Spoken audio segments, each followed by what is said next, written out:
Hər vaxtınız xeyirli olsun bizim dəyərli izləyicilərimiz. Gözəlsən efirdədir. Bugünkü mövzumuzu nəzərinizə çatdırım. Psixoaktiv maddələrin insanlarda yaratdığı psixi və fiziki asılılıq. Yenə də asılılıqdan danışırıq. Biz mütəmadi olaraq bunu gündəmə gətirməyi özümüzə hər zaman borc bilirik. Zərərli vərdişlər, onları necə yox edək? Qonaqlarımız Fəzail Sadıqov, Respublika Narkoloji Mərkəzinin direktoru, xoş gəlmisiniz.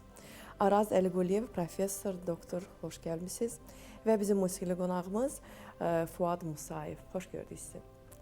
Hər biriniz xoş gəlmisiniz və qeyd etdiyim kimi verilişimizdə, yəni biz dəfələrlə mütəmadi olaraq bu mövzuya toxunuruq. Bunu bir vətəndaş kimi, bir jurnalist kimi özümüzə hər zaman borc bilirik və sizi də dəvət edirik. Təşəkkürümü bildirirəm ki, siz də hər zaman dəvətimizi qəbul edirsiniz. Bu mövzuya nə qədər toxunsaq da, nə qədər bu mövzudan danışsaq da, düşünürəm ki, bir o qədər az olar.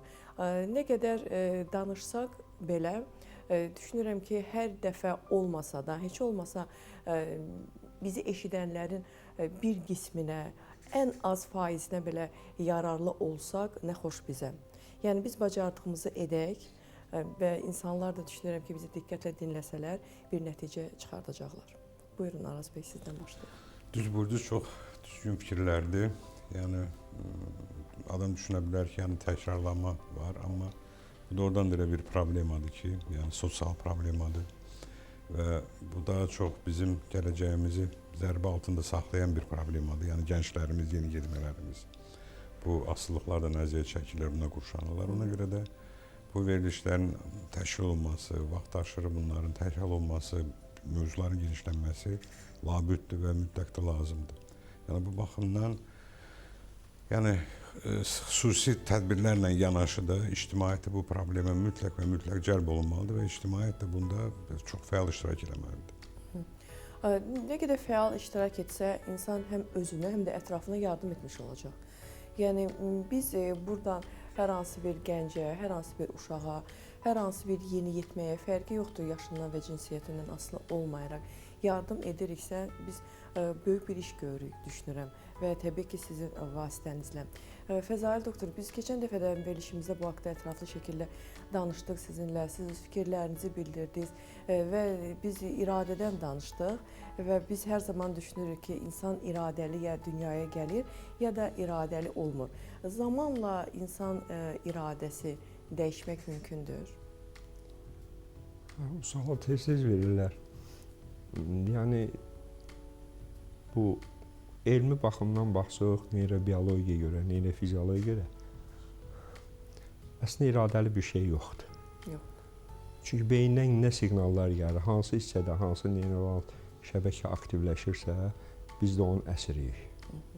Sadəcə olaraq mən sizə bir şey deyim, təxminən 70-ci illərdə bir Amerika Kaliforniya Universitetinin professoru Benjamin Libet dünyasını dəyişib. 90-dan çox yaşadı. İlk dəfə o laborator şəraitində sübut elədi ki, yəni insan fəaliyyəti iradi deyil. Yəni bunu sadə izahı belədir ki, o mövzu hələ indi də elm sahəsində diskussiya mövzusudur. Bəs nədir mexanik? Yəni nə deyirəm sizə? Bunu demək. Tutalım bizə Sovet dönəmində Sovet fiziologiyasına görə Pavlov nəzəriyyələri ki, yəni fəaliyyətimiz iradidir. Yəni mən o çaşqanı oradan götürmək istəyirəm. Yəni beyindən siqnal gəlir əzələyə, əzələ hərəkətə keçir və o stakanı götürürəm. Amma həmin bu Benjamin Libetin laborator sübut etdiyinə görə, yəni sonradan neyrocərrahiyyədə əməliyyatlarla da onlar sübut olunub. Yəni ilk öncə beyində müəyyən neyronal şəbəkə aktivləşir. Və aktivləşəndən sonra bizim əlimiz hərəkətə keçir və hərəkətə keçəndən təsəvvür edin, təxminən saniyənin 300-1-i qədər fərq var. Və ondan sonra bizim şuurumuza gəlib çatır və bu şuurlu fəaliyyət olur. Şuurlu fəaliyyət. Əslində bu şuurlu fəaliyyət deyil, siqnal gəlib, hərəkət başlayıb. Başlayandan sonra bu şuurumuza çatır ki, bunu mən iradi şəkildə elədim. Amma başlayan prosesi yarımçıq qoymaq artıq o şuurun məsələdir. Şuur onu yarımçıq saxlaya bilər.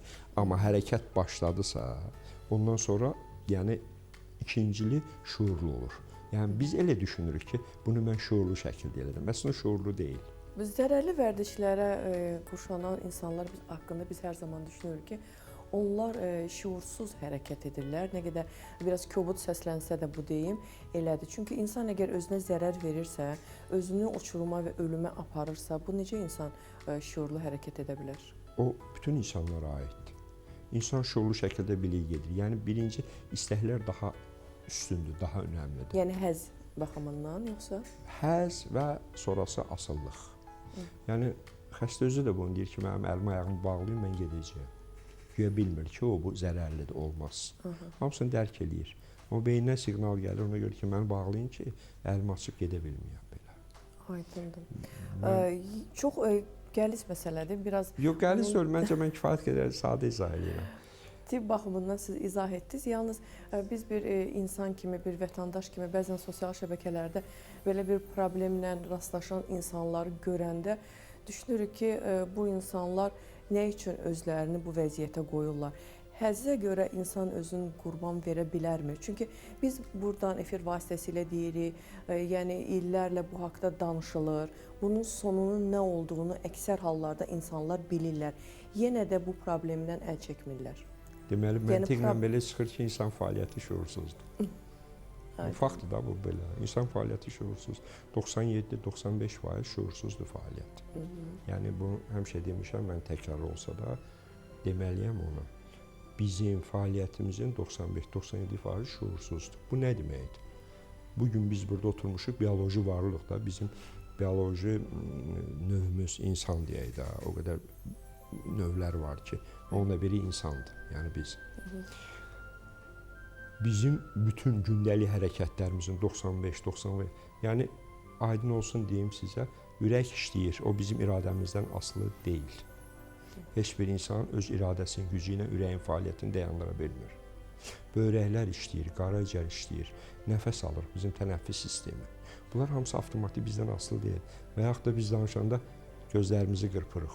Məsələn, siz gözünüzü qırpırsınız. Onlar iradə deyil, onlar avtomatik hərəkətdir. Mexaniki hərəkətlərlə şuurlu hərəkəti nə ayırır?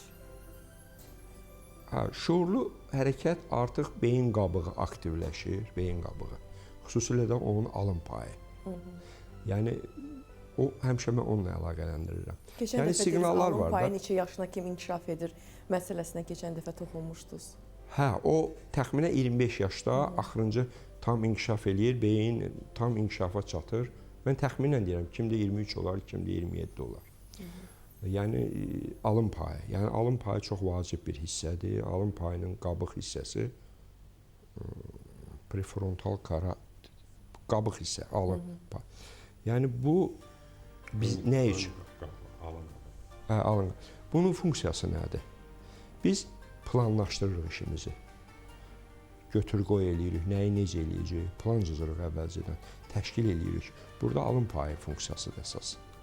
Yəni bu artıq şuurlu fəaliyyətdir. Və yaxud da siz deyirsiniz ki, mən oturub, tutalım, kitab oxuyub nəyisə öyrənəcəyəm.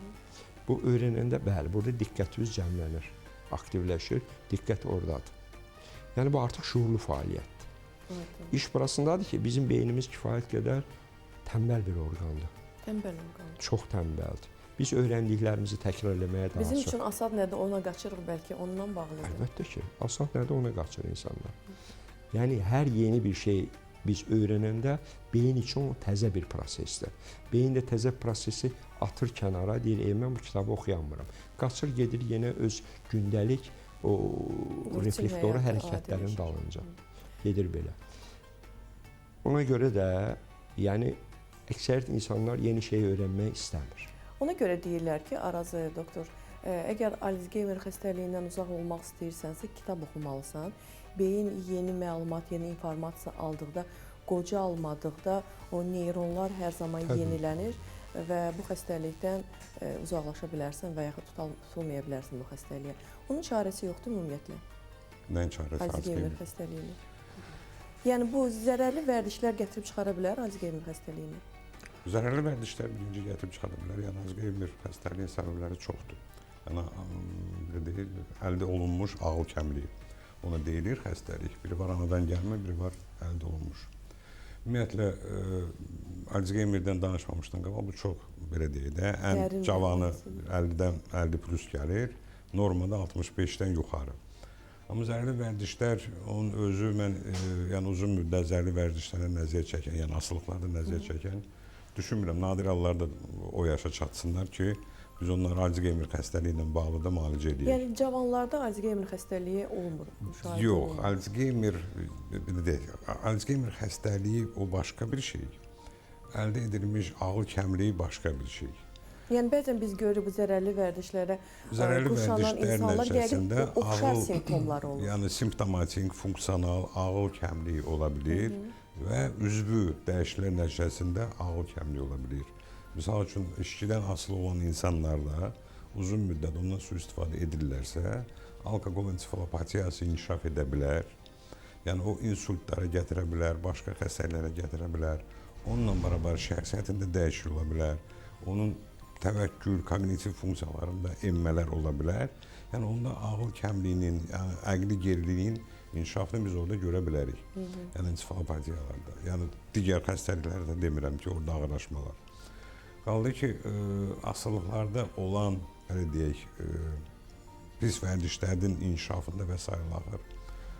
Orada şuur da var, şuursuz hərəkətlər də var. Yəni şuursuz hərəkətlər biz o vaxt eləyirik ki, yəni fiziologiyadan gedirsə, xəstəlikdən danışmırıqsa, şuursuz hərəkətlər biz genetik və həyat müddətində öyrənmiş, yəni əldə edilmiş bilikləri istifadə edəndə biz düşünmürük.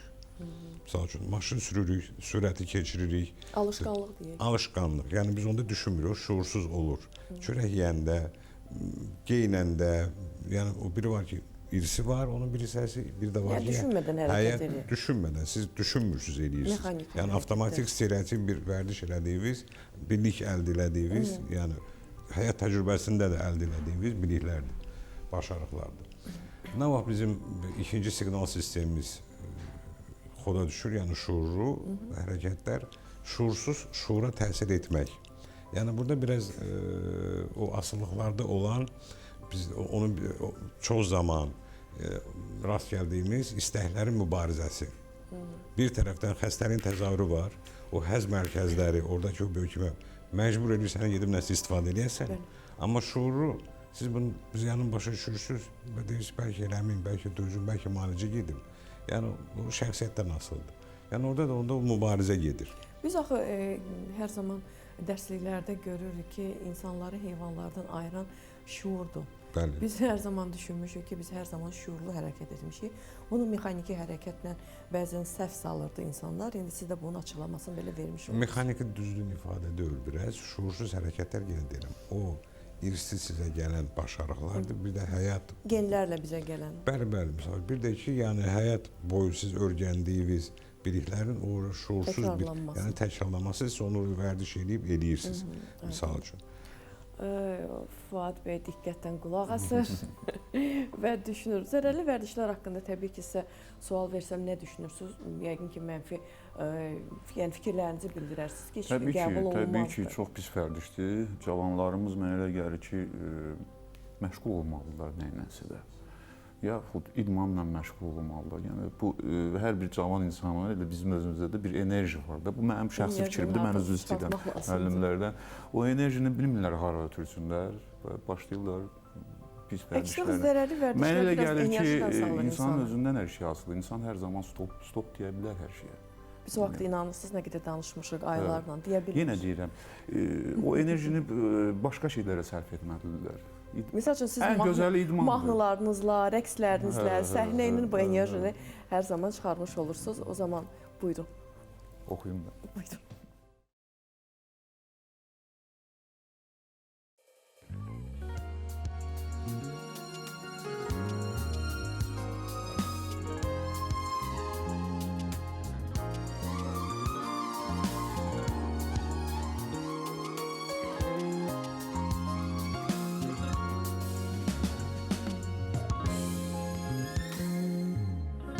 Baxışların qəlbimə toxundu,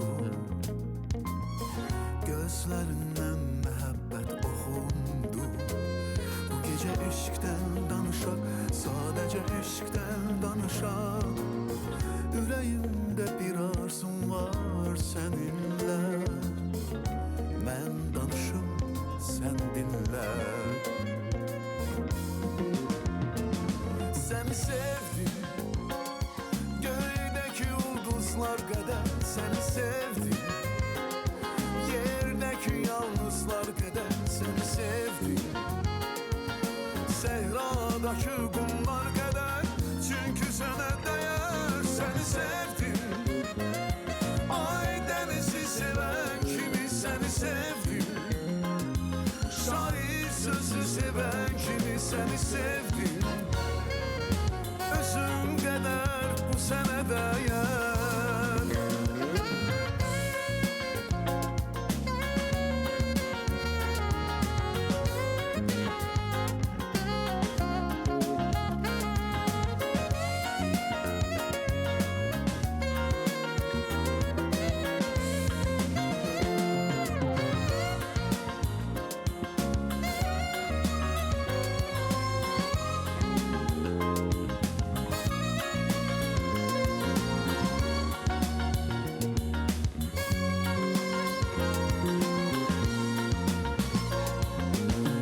Seninledir bütün arzularım, eşkine bürünüp duygularım. Seni seven günden beri unutmuşam gəm kədəri, ürəyimdə bir arzum var seninle, mən danışım sen dinle.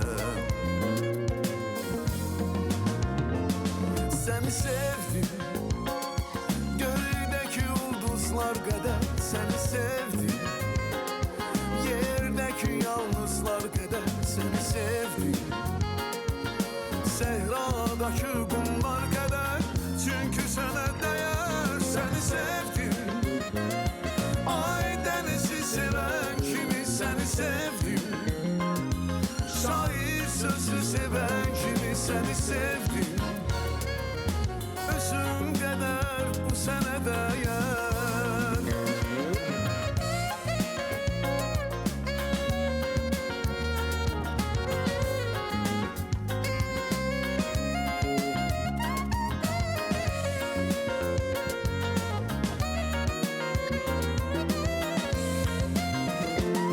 Səni sevdim, ay dənizi sevən kimi səni sevdim, şair sözü sevən kimi səni sevdim, özüm qədər bu sənə dəyər.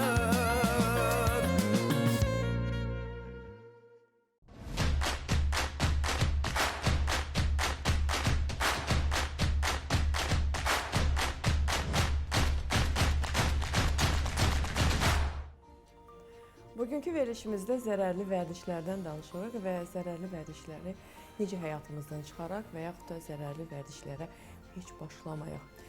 Gəlin yeniyetmələrdən danışaq. Yeniyetmələr son zamanlar eşitdiyimizə görə, gördüyümüzə görə, sosial şəbəkələrdən, ətrafımızdakı insanların dediklərindən zərərli vərdişlərə artıq başlayıblar. Və bunun yaşı hər il getdikcə daha da aşağı düşməyə başlayır. Bu nə ilə bağlıdır? Bununla bağlıdır ki, birinci, yəni məlumat, informasiya axını həddindən artıq çoxdur. Son illərdə, 20-30 ildə informasiya axını, onun əlçatanlığı çox böyük geniş vüsət alıb. Yəni internetin inkişafı, gadgetlərin, telefonların, yəni televiziya verilişlərin, proqramların həddindən artıq çoxdur. İnformasiya axını həddindən artıq çoxdur. Özü bir çox şeyləri də informasiya dedikdə o marketinq yolu ilə nəyisə insanlara çatdırmaq, onu satmaq üçün, o istehlak cəmiyyətinin inkişafı üçün hər bir platformada, internetdən tutmuş, televiziyadan tutmuş, nəyisə insanlara təklif edirlər, nəyisə həzz almaq üçün təklif edirlər, həyatın rahatlanması üçün nəsə təklif edirlər. Daima insanı rahat yaşaması üçün inandırmaq istəyirlər ki, bu əşyasız, bu amilsiz, bu qidasız siz dura bilməzsiniz, siz xoşbəxt ola bilməzsiniz, bunu mütləq alın. Yəni, balaca xırda şeydən tutmuş, böyük bir, belə deyək, bahalı. Yəni, səbəb odur.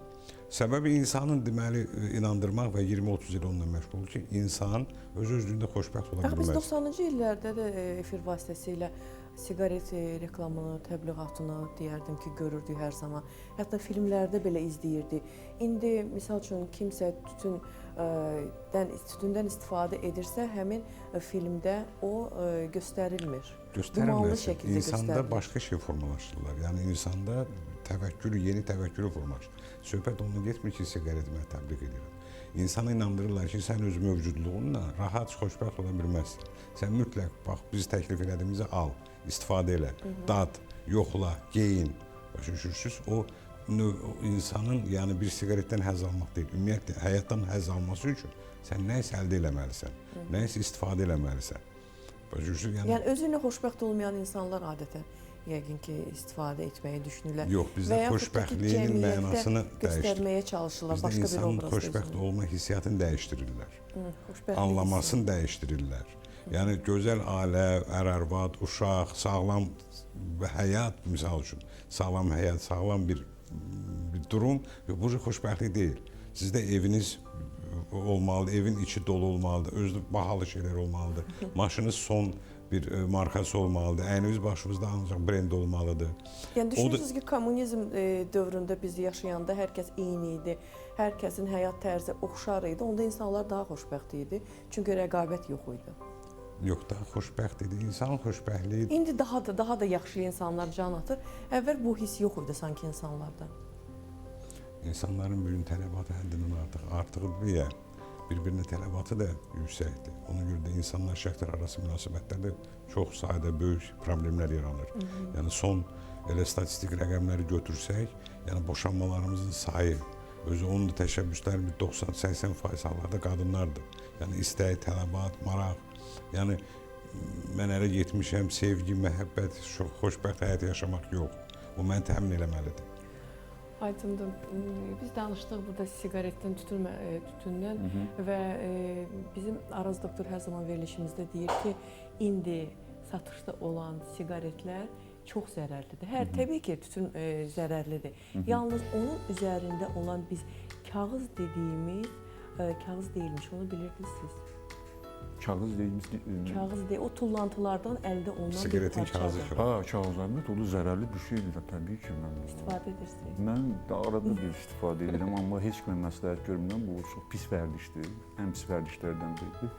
Düzdür, elektron O daha da pis. O da həkimlər də ondan da pisdir, amma çalışıram ki, inşallah tam ümumiyyətlə bu pis vərdişdən uzaqlaşam. Uzaqlaşmaq üçün nə edirsiniz? Yenə deyirəm, vaxtını sərf eləməlisən başqa işlərə. Musiqiyə, gözəl səs yazmalara, idmana, gəzməyə. Vallahi insan mənə elə gəlir ki, özü məşğul olsa, nəsə işi olsa, yəni tam olaraq işləsə, heç bu vərdişlər də heç olmaz. Mən elə gəlir. Fəzalı doktor, deyirlər ki, nikotin alışqanlığı deyə bir anlayış var. Sonra onu təksib etməyə başladılar. Dedilər ki, elə bir şey yoxdur. İnsanlar özlərindən hardasa uydururlar, fikirləşirlər. Əl alışqanlığı da siqaret çəkmək. Əl alışqanlığı deyil. Nədir bəs? Əl alışqanlığı deyil. Faktiki olaraq insanlar əl alışqanlığı başqa vasitələrdə var da. Nə üçün? Elə siqaret çəkəndə insanlar bunun abstinensiyası tez başlayır. Təxminən yarım saatdan sonra başlayır. Hətta insanlar iclasda da olan vaxtı, hansı ki siqaret çəkəndə, deyir bir fasilə eləyə hava alaq. Əslində hava lazım deyil ona, siqaret çəkmək lazımdır. Yəni psixoaktiv maddədir, ən geniş yayılmış psixoaktiv maddədir. Asılılığı da verir və tərgidə də bilmir insanlar. Yəni də beyinlə asılıdır. Təbii ki, beyindir. Təbii ki, beyindir. Bütün proseslər beyindir. Yox, səhv informasiya vermir. O da qanuna uyğundur. Yəni asılı axı siqaret çəkənlər ilk dəfə görür da necə, hansı hallara düşür. Toksik bir maddə kimi həddən artıq ürək bulanma, qusma, haldan hala düşür. Zaman keçir. Ümumiyyətlə alışqanlığın ilkin dövründə həmişə hər şeydə çətin olur. Çünki ilkin dövrdə beyin üçün o təzədir. Mən bayaq da dedim, beyin tənbəl orqandır. Təzə şeyləri o qədər biz onu əziyyətlə çəkib, çox əziyyət çəkib öyrənirik siqaret çəkməyi. Nə vacibdir? Yəni bizi buna vadar edən nədir? Cəmiyyətdir, insanların bizim haqqımızda olan düşüncəsidir. Yəni deyirlər, elə bir deyim də var idi ki, kişi siqaret çəkər. Yəni nə qədər acınacaqlı bir söz olsa da, yəni gülünc səslənsə də indi, yəni biz onu eşitmişik. İndi düzü xanımlar da siqaretdən istifadə edirlər. Dəfələrlə söyləmişik, yəni ümumiyyətlə o alışqanlıqlar, asılılıqlar, onların səbəbləri çoxdur. Yəni orada bioloji faktorlar da rol oynayır. orada ətraf mühitin də təsiri, təlim-tərbiyə, dünya görüşü, savadı, yəni hər şey bunlar, bu faktorlar təsir eləyir. İnsanın həyat vərdişi, öyrəşməsi, yəni ətraf mühiti qavraması və s. bunlar hamısı təsir eləyir. Nə dərəcədə elementar, nə dərəcədə insan öz sağlamlığına münasibəti necədir? Yəni öz həyatı üçün münasibəti necədir? Yəni məqsədlər nədir? Həyat İnsan, tərzi də var. yəni mən insanlar tanıyıram ki, misal üçün işi, gücü, pul qazanmaq, iş qurmaq və s. axır. Sonra verirsən ki, bəs nə vaxt yaşamaq istəyirsən? Yox, qazanım elin bir mərhələyə çatım. Sonra mən bunu özüm üçün istifadə edəcəyəm. Yəni məndə pasiyentlər var ki, bugün işçidən əziyyət çəkirlər, iş adamlarıdırlar. Amma danışanda nədir deyir, mən bu günə qədər ancaq kiməsə çalışmışam, qurum və bu işçi də onunla, əvvəl işlə bağlı işçi olur. Sonra bu hastalığa keçir. Ona görə ki, bunun tezliyi o qədərdir ki, bu xəstəlik formalaşır. Gəlib bir hansı bir səviyyə çatanda, yəni sağlamlıq baxımından darmadağındır. Yəni o qazandığını başlayır sağlamlığına xərcləməyə. Onda anlayır ki, yox, düz yaşamamışam. Yəni bir çox hallar gecdir, bəli, gecdir, çətindir. Ona görə ki, sən o həyat həzzivi yox, onun nəticəsi, o pis həyatının nəticəsini aradan qaldırmalısın. Yəni belə insanlar da var. Ona görə də faktorlar çoxdur. Belə bir mənalı demək ki, nədəndir bu? Yəni siz bilirsiniz, yəni bir hansı bir xəstəliyinin səbəbini həkim bilirsə, tibbi elm bilirsə, deməli onun müalicəsi asandır. Amma çox bir səbəbli xəstəlik olduqda onun müalicəsi də çətindir. Psixosomatik xəstəliklər misal üçün elə xəstəlik çətindir. Ona görə ki, səbəbləri çoxdur. Hər bir qaydada eyni simptomlar hər bir insanda tam başqa fərqli səbəblərdən yarana bilir. Başqa xəstəliklər strukturunda ola bilir. Ona görə də səbəbləri çox olduğuna görə bizim işimizdə də xəstələri müalicə etmək çox əziyyətli, uzun vaxt tələb edir. Çox zaman müsbət də nəticə alırıq, çox zaman mənfi nəticə də alırıq. Ona görə ki, burada faktorlar çoxdur. Yəni çox zaman qayda olar ki, misal üçün həkimi qiymətləndirirlər ki, yox bu həkim bizdir başqasına. Amma insan özün qiymətləndirmir ki, sən nə dərəcə dayanıqlı, həkimin verdiyi məsləhətləri həyata keçirirsən, müalicəni axıra qədər alırsan.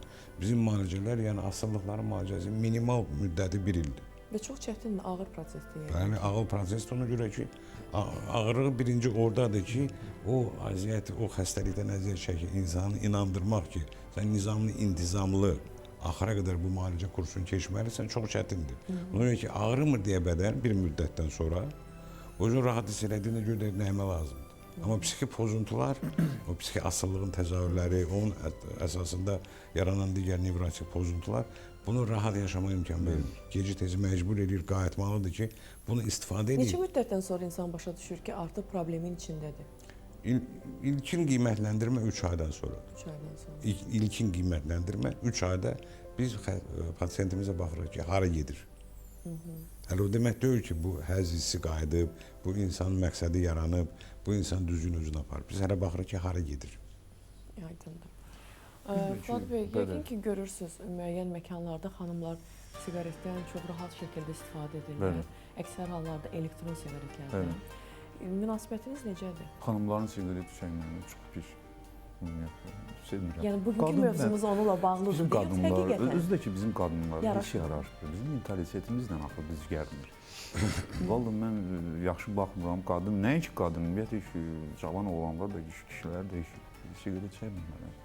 Bir də müəllimin sözündən mən bir qüvvət gətirmək istəyərdim. O mühit söhbəti var, ətraf mühit söhbəti də var. Bu da əsas amillərdən biridir. Sən baxmalısan ki, kimlə oturursan, kimlə durursan ümumiyyətlə. Sən baxsan ki, əgər sənin ətrafın durduğun dostların, tanışların səni uçuruma aparırlarsa, sən nəyə görə onlarla məhvə getməlisən? Dərhal sən aralanmalısan. Çünki insan düşünür ki, istədiyi vaxtı stop deyə biləcək. Yox. Bayaq siz dediyiniz məsələ, insan deyə bilmir. Hər insan da o stopu deyə bilmir. Ümumiyyətlə artıq başlayıb və bu problemin içində olan insan nə zaman dərk edir ki, artıq uçuruma gedir və yardım istəyir? İstəyirlərmi, yoxsa ki, ətrafda dost tanışları onlara kömək edir? Onlar bilsinə vaxt başlayır. Adətən onlara o asıllığın nəticəsi olaraq ziyanlar əmələ gələndə. Sağlamlığında, sosial mühitində, işində. O da nisbi. Nə kimi özün təzahür edir, göstərməyə başlayır? Xəstəlik formalaşır. Yəni asıllıq var, sui-istifadə eləyir. Yəni o fikri zikri bütün gün deyək ki, onunlandır. Yəni bütün maraqlar cəmləşib, bütün əksəriyyət maraqlar cəmləşib onu tapıb istifadə etmək. İşçi olsun, narkotik olsun, fərq eləmir. Fərq eləmir. Sadəcə, yəni bir yəni sağlamlığında, sosial durumunda, maddi durumunda problemlər yaşandıqca nisbətən nisbi etiraf ola bilir. Ona görə ki, yəni ətraf mühitləri insanlar, bunu istəyən insanlar da təzyiq edir. Yəni o daimi psixoloji təzyiq ki, bu sənə zirəndir, qutar, ailən dağılır, uşaqlar və s. Hardasa nisbi bir anlama var. Amma müalicəyə razılaşma, müalicəyə getmə, həkim məsləhətini alma və bundan imtina eləmək o da bir müddətdir. O da çəkir. Yəni çox zaman hardasa könüllü məcburi təzyiqlər nəticəsində insanı gətirirlər ki, bir o qərara ki, sən bundan qurtarmalısan, müalicə olunmalısan. Müalicə metodu yaş həddinə görə fərqləndirə bilərik biz. İnsan nə qədər cavandırsa, o qədər müalicəyə tabi olur və yaxud da yaşı artdıqca tam əksinə. Strateji belə bir fərq olmur, taktiki baxımdan insanın yəni yaşına aid olan, o asıllıq nəticəsində yaranan belə deyək, somatik xəstəliklər, ağırlaşmalar, ailə mühiti, yanaşması, yəni misal üçün zəif olar ki, doktor, misal üçün bu içki içir, bunu müalicə eləmək istəyirik. İnsanlarda bir təsəvvür yaranır ki, yəni hamı içki içənlər üçün bir dənə şablon var. Eyni şeyi tətbiq edəcək, bu da düzələcək. Yəni halbuki 10 nəfər içki içəni olsun, amma 10 dənə də fərqli yanaşma olacaq. Yəni burada onun şəxsiyyətindən söhbət gedir, müddətindən söhbət gedir, arada olan durumdan söhbət gedir, maddi durumundan söhbət gedir. Çox bir orada faktorlar var. Tibbi, sosial faktorlar var, ictimai faktorlar var ki, sən orada qərar verirsən ki, bunu nə formada, necə və nətər. Yəni belə sadə formada, hə gəldi, iynə vurdun, dərman verdin, hə bu dayandı, adətən dayanmır. Hər şey göründüyü kimi çətin və asan da olmaya bilər. Ən əsası odur ki, bu problemin içinə düşməyəsən. Yəni düşən zaman da tez çıxmağı bacararsan. Çünki nə qədər tez yəqin ki, müalicə başlasa, bir o qədər asanlıqla bu problemdən insan qurtula bilər. Psixi asılılığı biz götürsək, yəni demirəm ürəkdə, qaraciyərdə, sırf psixi asılılığı götürsək, onun yəni formalaşmasından sonra fərq eləmir. Sadəcə o xəstəliyin uzun müddət olması nəyə gətirib çıxardır? Şəxsiyyətin dəyişilməsində, iradə, emosional o iradə sferasında olan pozuntular, bax o problemlər yaradır. İnsanın şəxsiyyətin enməsi bu böyük bir problemadır. O problem yaradır. Yəni onda biraz fərdi yanaşma ola bilir. Amma o asıllığın özü necə ki təzahür verir, qısa müddətdə o formalaşandan sonra elə də davam edir. Yəni o psixi asıllığın probleması odur ki, o insan deyək ki, bir müddət istifadədən durub, müalicə olunub, 1 ay, 2 ay, 3 aydır. Bunun şurasındadır ki, insan bütün gün normaldır, anlanır durumuna, yaxşıdır, özü yaxşı silişə getdi. Amma bir gündə 1-2 saatlıq qısa qapanma var. İmpulsiv birdən istək. Bax, orada şuursuz hərəkət olur. Qısa zaman olur, yoxsa uzun müddət bir neçə 1 saatdan 2 saata qədər çəkir. Onu aşıra bilsə duracaq. O impuls gəldi ki... O zaman nə etməlidir insan? Kömək. Özü başarmırsa, birinci onun müalicə olunmalıdır. Yəni onun intensivliyindən çox şey asılıdır. Yəni dərman vasitəsilə biz onun gərginliyini aşağı salırıq ki, insan onu idarə edə bilsin. Onun əlavə olaraq onu mütləq bildirməlidir. Ətrafda yaxın adamlara bildirməlidir ki, bax, darıxmam gəlir, nəsə mən edə bilərəm. Ki ona yardımcı olsunlar, kömək olsunlar. Ehtiyac olsa dərman da istifadə eləmək olar. O məqamı o 1 saat, 2 saat aşırasan. Nervi sistemini məhv edirdi əsasən. Hər bir şey. O haqda sual vermək istərdim Fəzail doktora. Biz bilirik ki, insan siqaret çəkən zaman adətən hansı xəstəliklər olur? Yəni biz bildiyimizə görə ağciyərində müəyyən problemlər yaranır. Xərçəngi kimi gətirib çıxarda bilir. Boğazında xərçəng yarana bilir. Yəni bunu tibbi baxımından hardasa yanlış deyə bilərəm. Yalnız narkotik vasitələrdən istifadə edəndə onda hansı orqanlar zərər görməyə başlayır? Narkotik deyəndə siz hansı maddələri nəzərdə tutursunuz? Çünki onların təsirləri də fərqlidir biraz. Bizim üçün düşünürük hamısı eynidir. Birinci narkotik maddələr qara bazarda satılır. Onların keyfiyyətinə heç kəs cavabdeh deyil. Təbii ki, onun satışında da müxtəlif başqa maddələr qatırlar edirlər. Və onun alıcı da gedir, alır, nə təsir görəcək, o kimsə cavabdeh deyil ona. Bu fabrika malı deyil ki, bunun Bəli. üstündə hansısa Bəli. təşkilat, hansısa idarə cavabdehlik ki, hə bunu biz istehsal eləmişik, keyfiyyəti budur, belə formada. Narkotik deyəndə ən çox yayılmış bizə opium qruplasıdır da, yəni bu dünyanın hər yerində bir nömrəli gedən narkotik siyahısındadır. Bunlar yəni qeyri-tibbi məqsədlə istifadəsi qadağandır. Nəyə görə, təhlükəsi nədir bunun? Qısa müddət asıllıq verir. Asıllığından da başqa sosial fəsadları çoxdur. Çünki asıllığın fonunda insan istər-istəməz sosial cəmiyyətdə fəaliyyət göstərə bilmir normal şəkildə. Çünki o asıllıq adi siqaret çəkəndə insan o da asıllıqdır. Məsəl üçün hansısa 1 saat, 2 saat çəkməmiş bir o artıq sosial dezadaptasiya yaratmır. Amma bu opium qrupasına sosial dezadaptasiya yaradır. Yəni insan istər-istəməz pulu tapmalıdır, eləməlidir. Yəni asıllığı daha güclüdür. Ona görə də onlar bir mənalı qadağandır. Digər maddələr var, indi cəmiyyətdə onların narkotik siyahısında olanlar da var, olmayan da var. Siz verilişin əvvəlində də dediniz, psixoaktiv maddələr, onu düz dediniz çox. Çünki o bizim termindir, yəni təbabətin terminidir. Yəni həkimlərin işlətdiyi termindir. Yəni psixoaktiv maddələrdə, yəni bunlar çox geniş spektrə əhatə edir. Və onların içərisində bir qism var, onlar narkotik siyahısına daxil edilir. Digərləri var, psixoaktiv maddə narkotik siyahısına daxil edilmir. Psixoaktiv, keçən dəfə dediyim kimi, psixoaktiv maddə, kafein qoyduğu çayın içində var. Qadağan deyil. Yəni miqdardan asılıdır. Miqdardan asılıdır. Lap bunun miqdarı çox olsa da belə qadağan deyil. Yəni bu qida məhsulları mağazasında satılır hamısı. Yəni belə bir legal. Yəni çay da asıllıq yaradır. Asıllıq belə bir şey necəsə. Bir var kimyəvi asıllığı, bir var qeyri-kimyəvi. Kimyəvi dərmanlar maddə. Qeyri-kimyəvi çox o qədər asıllıqlar var ki, telefon asıllığıdır, kompüter asıllığıdır. İndi salıblar təzə klassifasiyası sevgi asıllığı da, hamısını salıblar. Yeni eşitdim. Yəni qumar asıllığı geniş yayılmışdır. Görürsüz, dünyanın bir çox ölkələrində spesial kazinolar, Las Vegasda, orada o boyda şəhərin gəliri qumardandır. Yəni çox faciəvi bir asıllıqdır. Mən deyərdim narkotikdən qat-qat ağırdır. Nəyə görə? Ekonomik cəhətdən, opium istifadəçisi bilir ki, gündə mənə 50 manat lazımdır, 30 manat və yaxud da 100 manat. Ona uyğun alır, onu bir gün, 2 gün istifadə eləyir. Yəni buna hər gün 50 manat, tutalım 100 manat pul lazımdır.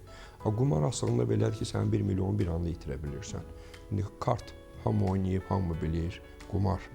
Yəni elə xalq gələr kəlbə, evi qoyarsan ki, mən tutalım sizə 31 gəlib, ona 33 gəldi, ev getdi. Çox təhlükəlidir, özü onun asıllığı çox güclüdür. Onu, amma bu legaldır hər yerdə. Hər yerin əksəriyyət ölkələrdə legaldır. Yəni ondan ötəri insan özünü də öldürür. Nələri itirir belə. O cümlədən siqareti keçən dəfə də deyim mən, tütün də legaldır, hər yerdə satılır, becərilir, əkilir, ekonomik çox sərfəlidir. Elektron siqaretlərdən danışan zaman, əgər seçim qarşısında insan qaldısa, artıq bu asıllıq var və elektron siqaret yoxsa bildiyimiz qutulardakı siqaret, tütün siqaret. Bilirsiniz, o deyil ilanın ağlını da lənət qarasına da. Burada bir psixoloji effekt var da, insan belə deyək də, onun bir surroqatlarından istifadə edir. Bu tutalım, bu siqaret çəkmir, mən atmışam. Və yaxud da gedir qəlyan çəkir, nə çəkir. Yəni nə ilənsə insan o istəyini əvəz eləmək istəyir. Mən bir içən xəstəm var, deyir, 2 ildə araq içmirəm da, deyirəm, nə gözəl, bəs nə inirsən? Deyir, gündə 8 bakal pivə içirəm. Yəni insan təskinlik tapır, amma spirti oradan alır. Yəni etil spirtini alır. Pivə ona görə çox içməlidir ki, orada o alkoqolun faizi azdır ona görə. O dozanı almalıdır, amma psixoloji rahat hiss eləyir, evdə də söz verir. Mən vodka içmirəm, hər şey normaldır. Bilirsiniz, insan istədiyi şeyə həmişə gözəl, çox düşünülmüş bəraətlər axtarıb tapır. İstəmədiyi şeyə də bəhanələr axtarır və tapır. Bütün insanlar belədir belə. Mən bilirsiniz, insanların üstünə getmək də düzgün deyil, bu pis şeydir. Ailələrdə olur, ata öz iradəsini övlada sübut eləmək istəyir, bu olmaz, sənin başını kəsərəm, söz belə. Bəli. Ümumiyyətlə, o heç bir effekt vermir olar, vermir. Qorxu ilə bir müddət saxlayarsan. Siz bunun kökündə əsas nədir? Ata, birinci sən özün normal ol, övlad baxıb götürəcək sizdən nə lazımsa. Heç ona demək də lazım deyil. Birinci özün. İlk növbədə valideynlər onda örnək olmağı bacarmalıdır ki, Birincisi, onda övladlar da baxıb onu ona görə təkrarlasın. deyir də, övlad sən arzuladığın kimi deyil, olmayacaq. Yəni necə yetişdirmirsən elə olacaq. Bəzən olaraq çox yaxşı ailələrdən elə övladlar çıxır ki, yəni baxırsan bu Siz hardan tərbiyə bilirsiniz o yaxşı ailədir? Yaxşı Yox, baxırsan geyinirlər. ziyalı Yox, yaxşı ailədənsə, geyinir, yaxşı Yaxşı vəzifə Ata edir. müəllim, ana müəllimə belə baxsan, Yox, mənim də müəllimlik ətrafımda deyəndə üzr insanlar var. istəyirəm, həkimlik də deyəndə, müəllimlik də deyəndə bunlar üzr istəyirəm, bir ideal adamlar deyil. O zaman Bunların 100% içində beləsi də deyərdik var, ki, belə də var. ailədən asılıdır. Siz işdə görürsünüz müəllim necə gözəl, yaxşı. O ailədə, reallıqda bilmirsiniz axı necədir. Mən Hər şey demirəm, göründüyü kimi yəni deyil, heç birinə Fuad bəy. onları ləkə yaxmaq fikrində deyiləm. Yenə deyirəm, valideynlərin rolu çox böyükdür. Uşaq dünyaya gələndə birinci ananı görür, atanı görür. Bəli. O çox diqqətlə hər şeyi onlardan götürür, örnəyə götürür. Ola Bayaq- bilərmi ki, hansı bir an nəzarətdən çıxır uşaq? O nəzarət Valideynlər haqqında və bilirsiniz, tərəfindən? burada ətrafın, yenə bayaq- cəmiyyətin təsirindən danışarıq, yalnız bir mahnı Bax, etdikdən o sonra deyirsiniz, o cəmiyyətin təsiri deyirsiniz, mühit deyirsiniz. İnsan necədirsə ətrafı da elədir, onu yaddan çıxarmayın. Bəli. Mən yaxşıyam, ətrafım pisdir, belə bir anlayış İnsan yox. özünə bənzər insanlar İnsan nə ətrafını üçün ətrafı da odur. Seçimi də insanlar özü eləyir, ətrafın özü seçir. Buyur. Çox sağ olun.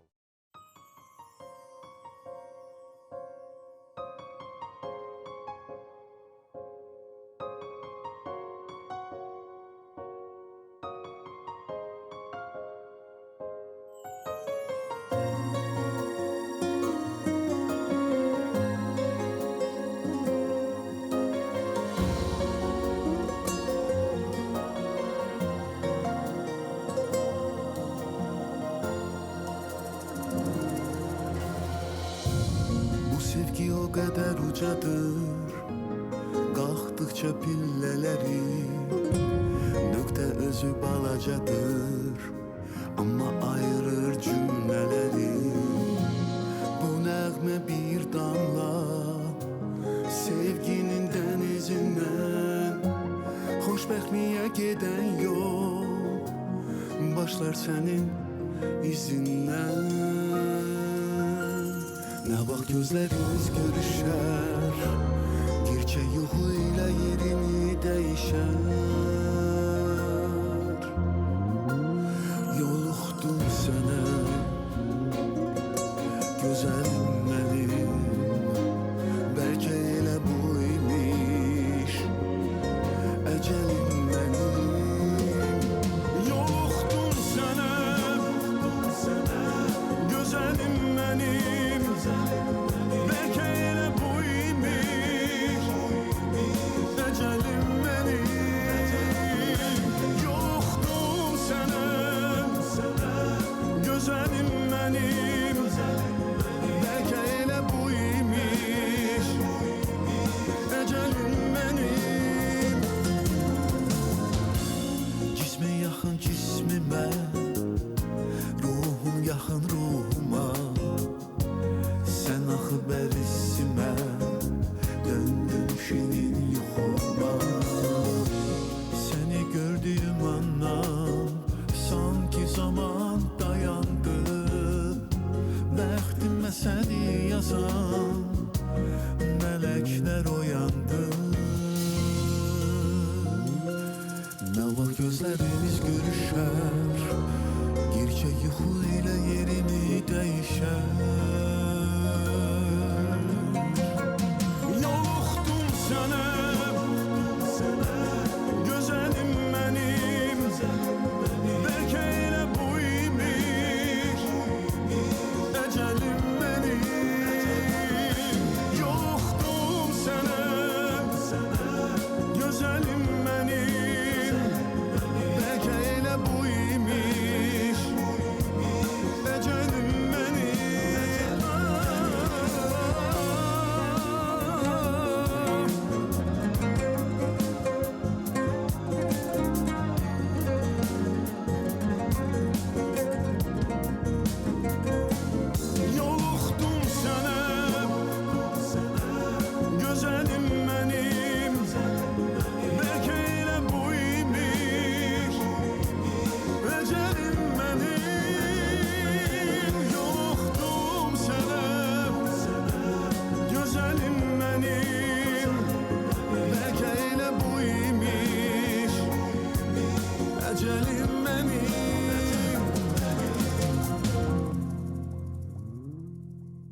Reklamlar bitdi. Reklamlardan öncə Fuad bəyin ifasında çox gözəl bir mahnı səsləndi. Təşəkkür edirəm sizə. Çox sağ olun. Musiqi asılılığı var. Çox- Hardasa var. Hansı bir asıllıq, yəni vərdiş, pis vərdiş insanın həyatına təsir edirsə, Mənfi onun təsir. mənfi, onun sosial durumuna, sosial əlaqələrinə, yəni həyatı mənfəətlərinə mənfi təsir edirsə, o problemdir. İnsan deyir, sevinəndə də musiqiyə qulaq asır. Yəni istədiyi musiqiyə, kədərlənəndə də musiqiyə qulaq asır. Biz hər zaman nə düşünürdük? Düşünürdük ki, sevgi gözəl bir hissdir. Bəli. Onun asılılığı da var imiş. Fasilə zamanında biz öyrəndik. Bəli, bəli. Yəni hər şeyin aşırı olması, çox olması insana zərər verir. Biz yalnız onu deyə bilərik. Siz qeyd etdiniz Fəzail doktor, çay az miqdarda var orada siz dediyiniz maddələr. Adını yanlış söyləyə bilərəm. Biz bildiyimiz kofeindir. Onu çox içəndə belə insana təsir edir, mənfi təsirini göstərə bilir. Ona görə də hər şeyi qızıl ortasını gəlin tapaq və zərərli vərdişlərdən ümumiyyətlə uzaq olmağı bacaraq. Hər şey hardasa insandan asılıdır və cəmiyyətin rolu da insanın həyatında bir mənalıdır. Bayaq reklamlardan öncə biz danışdıq, insanın ailəsi onun gələcəyini, gələcəkdə kim olmasını təmin edir, göstərir. Yalnız cəmiyyətin rolu da insanın həyatında bir mənalıdır. Gəlin cəmiyyətin rolundan da danışaq. O belə bir faktordur ki, təəssüf ki, insan özündən asılı deyil. O hansı cəmiyyətdə dünyaya gəlib, hansı ailədə dünyaya gəlib və harda tərbiyə alıb, harda oxuyur, harda yaşayır, məkanından tutmuş, ölkəsindən tutmuş, şəhərindən tutmuş, məhəlləsindən tutmuş. Bu faktorlar ki, sosial faktorlar, ictimai faktorlar ki, insana təsir edir. Qaldı ki, yəni bu belə deyək, ictimaiyyətin təsiri bu iqtisadi, siyasi, sosial durumdan, yəni yaşadığı bir ölkədə, yəni bu faktorlardır. Yəni iqtisadi inkişaf necədir, sosial durum necədir, təhsilin rolu, səhiyyənin rolu, başa düşürsünüz. Cəmiyyətin, yəni belə deyək, qeyri-hökumət təşkilatlarından tutmuş cəmiyyətin aktiv olması, öz mövqeyinin müdafiə olunması. Yəni bunlar hamısı insanın tərbiyəsinə, dünya görüşünə təsir edir. Öz hüquqlarını, öz maraqlarını təmin edə bilirmi, öz sağlamlığını sevirmi? Ona görə misal üçün bir çox ölkələrdə belə bir maraqlı bir uşağın bağçadan özünü sevməyi öyrədirlər. Özünü dəyər verməyi öyrədirlər. Bizdə isə tam əksinə deyirdilər. Bizdə, yəni mən həmişə demişəm, məktəbin funksiyası ilkin və böyük bir birinci funksiyası bilik yox, vətəndaş böyütməkdir, şəxsiyyəti böyütməkdir. Bilik biz onsuz da, biz indiki tibbdə oxuyanda 6 ilə ümumi oxuyuruq. Biliyimiz 3 il, o 5 il rezidenturadır. Orada götürürük biliyimizi, təcrübəmizi. Məktəb bizə ümumi dünya görüşü verir. Və bizdə məktəb mən hesab edirəm ki, vətəndaşı yetişdirməlidir. Yəni o vətəndaş ki, özünü sevir, ailəsini sevir, vətəni sevir, öz millətini sevir, Yəni ilk dövlətini növbədə sevir. sevgi aşılamaq lazımdır və zərərli vərdişlər haqqında hələ bağçadan uşaqlara məlumat vermək lazımdır düzgün şəkildə. Yəni verilişlərimizin birində siz dediniz ki, yəni deyilən sözdən də çox şey asılıdır. Yəni mənim bu haqqda hər hansı bir məlumatım varsa belə, mən onu uşağa düzgün şəkildə çatdırmaya bilərəm. Düzdür. Sanırım bir dəfə rast gəlmişdim belə bir təbliğatla. Təşkilat gəlib məktəbdə təbliğat, antinarkotik təbliğat aparır. Və broşuru çap edib ki, kokaini necə istifadə etmək lazımdır ki, o necə təsir edir və nə. Deyirəm ki, siz yəni bunun ziyanını göstərmək istəyirsiniz. Mən hesab edirəm ki, qadağa yox, sağlam həyat tərzini öyrətmək, aşılamaq lazımdır. Yəni onun içində də o belə deyək, o psixi asılılığa yaradan maddələrə qarşı münasibəti yaratmaq lazımdır. Yəni birbaşa bir mənalı şəkildə demək yox, dolayısıyla hardasa çatdırır. Dolayısıyla onu məcbur eləmək lazımdır ki, o özü düşünüb alternativ mövqelərə gəlsin, çıxsın. Maraqların formalaşdırmaq lazımdır. Cəlb eləmək lazımdır. Asudə vaxtın, şagirdlərin asudə vaxtını təşkil eləmək lazımdır. Yəni bizdə daha çox, yəni dövlət məktəbi saat 2-də bitirir. Yəni bu evdədir. Valideyn otur dərs eləyə bilirsə, başarırsa, yəni uşaq qalır özü öz başına. Başa düşürsə, yəni çox zaman valideyn işlədir. Ya da ki, pullu məktəbdirsə, bir çox pullu məktəblər 6-ya qədər saldır ki, burada dərs verib gedərsən. Yəni tərəfdarı deyilsiniz. Bağça kimi yox, orada da o sistem qurulmalıdır. Yəni bir çox indi bizim belə deyək də işimiz elədir ki, bir çox təhsil ocaqlarının bu ünsiyyətimiz olur. Görürük ki, yəni bir O qədər çox ürək açan hallarda, deyil. bir çox hallarda belə bir işdə, yəni uşaqların təlim tərbiyəsində yanaşmada formalizm var, formallıq var. Daha çox, yəni dərsi keçdim, yəni mən vəzifə borcumu yerinə yetirdim. Yəni bu gün məktəblərdə psixoloq ştatları açılır və hamısında demək olar ki, psixoloqlar var. Amma inandırım sizə, onların əksəriyyəti vəzifə borcu nədən ibarətdir bilmir. Yəni sual verəndə çox izah edir ki, biz burada işə götürəndə rəy veririk. Halbuki bunların işi deyil. Bunlar yeniyetmə psixologiyasını bilməlidirlər. Bunlar ümumi belə deyil, insan psixologiyasını bilməlidirlər və o şagirdlərlə işləməlidir. İndividual şəkildə bir-bir hər kəsi tanımalıdır. İndividual da olmalıdır, qrupbasını seçməlidir, çətin uşaqları seçməlidir, onların valideynləri ilə çalışmalıdır. Müvafiq belə deyək, qurumları xəbərdar eləməlidir ki, bu uşaqla daha ciddi məşğul olmaq lazımdır. Nəyisə cəlb eləmək lazımdır. Yəni bax bu fərdi qaydada, qrup şəklində işləmək, yəni psixoloqların vəzifəsi odur. Qabaq bunu bizim vaxtımızda, SSR vaxtında o pioner vajatlar deyirdilər. Var idi, komsomol balı idi, pioner təşkilatı var idi, Komünist Partiyası var idi. Bunlar hamısı insanın şəxsi həyatına müdaxilə edirdi. Xatırlayırsınızsa, sayın vəkilindən tutmuş, partkom, meskom hamısı aliyə girirdi. Bəli. Yəni imkan verir. Yəni bir kəs işsiz qalanda sayın vəkili gəlirdi ki, sən bir ayda işsiz qalsan, mən səni tutturacağam. Tüfeyllə həyat sürdüyünə görə. Maddə var idi Cinayət Məcəlləsində. Fəzali doktor, ümumiyyətlə insanlara, yəni uşaqlara da xüsusilə yanaşma bir mənalı şəkildə olmur. Nəyə görə bunu deyirəm? Çünki məktəblərdə biz psixoloqların fəaliyyətini eşidirik, bilirik. Yalnız onlar uşaqlara individual yanaşması çox önəmlidir.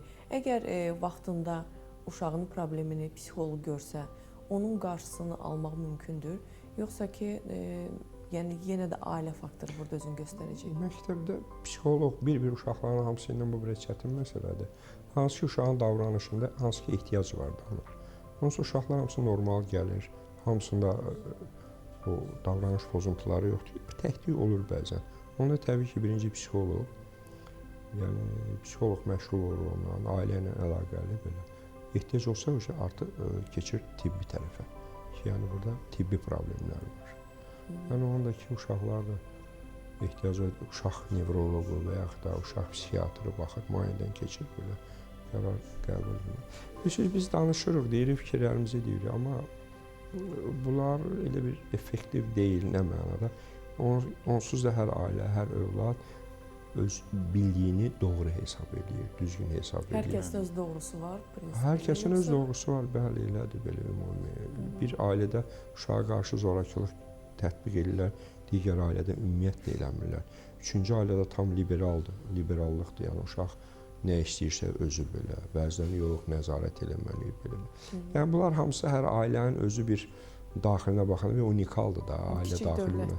Bir kiçik dövlətdə olan hamısı bir-birindən fərqlidir. Ona görə də ümumi belə bir ümumi yanaşma düzgün olmaz. Ümumi yanaşma düzgün deyil ki, bu belə. Təxminən biz mütəxəssis kimi deyirik ki, yəni belə olsa daha yaxşı olardı. Amma biz dediyimiz də ideal deyil. Çünki ideal variantın özü heç vaxt olmur. Daim də ideal variant axtarırıq. Olmayan şey həmişə axtarırıq. Bu yoxdur, heç vaxt olmayacaq. Söhbət nədən gedir? Bizim yerlə mövzumuz psixoaktiv maddələrdir, narkotiklərdir. Yəni bütün cəmiyyətlərdə var bunlar. Yəni burada məqsəd nədir? Mübarizə həmişə aparılmalıdır. Və hal-hazırda son illərdə təqdirə layiq haldır ki, dövlət səviyyəsinə aparılır və məlumat da verim. Demək, 2025-ci ildən 30-cu ilə dövlət proqramı qəbul olunur. Yəni burada bütün strukturlar, bütün nazirliklər, hamısı əksəriyyəti cəlb olunurlar. Bütün yox, əksəriyyəti cəlb olunur. O cümlədən Səhiyyə Nazirliyi üzərində də orada müəyyən ötəyilər qoyulub. Hansı ki, biz burada otururuq eləyirik. Bunlar da bizim həmin proqramda nəzərdə tutub bizim borcumuz da var eləmək. Yəni insanları maarifləndirmək, hüquq sistemi öz mübarizəsini aparır, tibb sahəsi də təbliğatda aparır, xəstələrə də yardım edir dövlət səviyyəsində. Təşəkkür edirəm hər birinizə bir daha. Gəldiniz, insanları maarifləndirdik. Düşünürəm ki, az da olsa kiməsə yardım etmiş olduq. Və son söz olaraq nə demək istərdiniz? Buyurun Fəzali. Son söz qısa deyə bilərəm ki, biz zərərli vərdişlərdən danışdıq. Görürsən, zərərsiz vərdişlər hansıdır? Məndə sual yarandı belə. Sonra özümdə sualın cavabını tapdım. Yəni insan bioloji varlıq olaraq birinci həm fiziki, həm də psixi sağlamlıq. Bununla da gedən yol mənim. Psixi sağlamlığın birinci yolu öyrənmək, yeni şeylər öyrənmək. Ölən gününə qədər oxumaq, öyrənmək, yeni şeylər. Çünki nə qədər bayaq Alzheimerdən danışdıq, bəli, birinci. Çünki böyük alimlər görürsünüz, çoxsu çox yaşayır. Daha aydın düşüncə. Çünki onlar ömrün axırına qədər öyrənirlər, oxuyurlar, bilirlər, hamısı çalışırlar. Öyrənmək, fiziki bədəni də sağlam eləmək üçün, yəni idman. Təbii ki, bizim yaşda yox da, 20 yaş, 25 yaş idman. Yəni bu iki şey onda orqanizm bütöv bir mükəmməl olur. Təşəkkür edirəm sizə. Buyurun Araz doktor.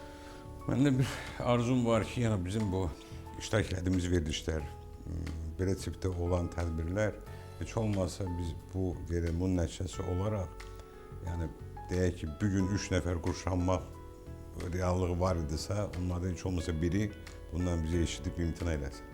Doğrudan da bizim fəaliyyətimiz, bizim təkliflərimiz ideal deyil, ideal da mümkün deyil. Amma onun nəticəsi olaraq biz elə nail olmalıyıq ki, bu yəni keçən vaxtda və sürədə həmən o qara bazara girən adamların sayını azaltmaq heç olmaz. Yəni bunu arzu edirəm ki, yəni belə bir verilişlərin olması lazımdır və ümumi ictimaiyyətdə bu tədbirlərə ehtiyac böyükdür. Çox sağ olun, minnətdarım sizə. Buyurun. Pis vərdişlərdən uzaq olmaq, sağlam həyat tərzi sürmək və salam. Pis vərdişlərdən hər zaman uzaq durmaq lazımdır. Sağlamlıq da insanın öz əlindədir əksər hallarda. Çünki insan dünyaya gələndə sağlam olaraq gəlir və belə bir deyim də var ki, bilmirəm tibb sahəsində bu yenilikdir. İnsanlar xəstə olmayıb dünyadan nə zamansa qocalıq nəticəsində köçə bilərlər. Yəni bir ömür boyu xəstə olmaya bilərik. Ona görə də sağlam olaq, hər şey bizdən asılıdır. Sağlam həyat tərzi sürək və Fəzail doktor dediyi kimi idmanla da mütləq məşğul olaq. Mən söz növbəmdə təşəkkürümü bildirmək istəyirəm. Gülarə Qədirbəyova 16 ünvanında yerləşən Millidia mağazasından geyimə görə təşəkkürümü bildirirəm və bugünlük eyni zamanda bu həftəlik də sizinlə sağollaşıram. Hələlik.